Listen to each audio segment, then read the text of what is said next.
Hi, Stevie Ray here. There is a little known technique that is one of the most effective means of communication. That technique is the use of metaphor. A metaphor is a comparison of two things that are not the same but share similar characteristics. For the grammar nerds out there, one form of a metaphor is a simile. A simile is when you use any phrase that includes is like.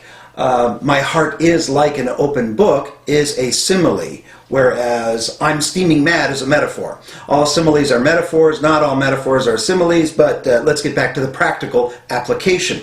I've often talked about how the brain's least efficient function is information processing. The parts of the brain that handle what is called executive thought, analyzing information, judging it, storing it, that kind of thing, those all evolved quite late in human evolution. Judging by the behavior of some people I see at sporting events, the evolution is not complete. Because these were the last parts of the brain to evolve, their functions don't come naturally to us. Ask the brain to process too much data and it'll just shut down after a while. How soon the shutdown occurs depends on the individual.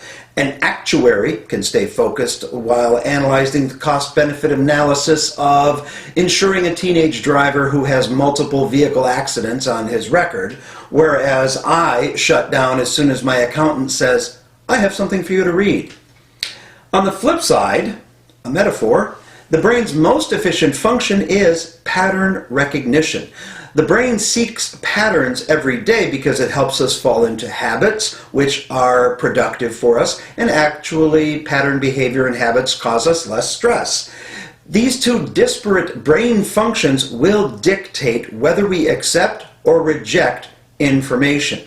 If you are trying to explain a concept that is difficult for me or foreign for me, but easy and familiar to you, you are more likely to use statistics and data. You think, if you throw enough information at me, pretty soon I will just have to agree. Nothing can be further from the truth. The more data you shove into me, the sooner my brain will wave the white flag, another metaphor, and start daydreaming about that piece of cheesecake that I left in the refrigerator that I hope my wife doesn't find before I get home.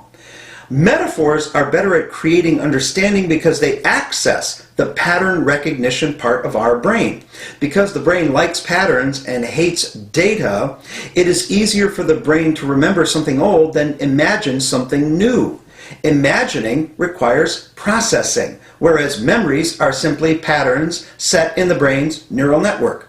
If I said, this new policy is better for you because it provides a 3% higher return than the national average due to an accrued interest based on the basis point of, pretty soon you're just going to smile and nod your head and not know what I'm talking about. But if instead I said, policy A is like driving a Porsche. It'll get you there faster, but sports cars get in more accidents. Policy B is like driving an 18-wheel truck. It'll carry more stuff and get you there safer, but is not as much fun to drive. Now, that's a pretty easy concept to understand, and you get to make up your mind one way or the other depending on your choice. The magic of metaphors is not only that they make concepts more easy to understand, but they cause agreement. When people get a light bulb moment, another metaphor, the sudden realization is accompanied by the release of dopamine in the brain.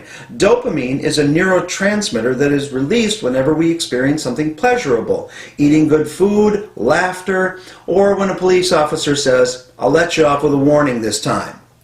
Dopamine also controls the flow of information in the brain's cognitive system. So the release of dopamine not only causes learning to be pleasurable, but it also causes learning to be more mentally efficient.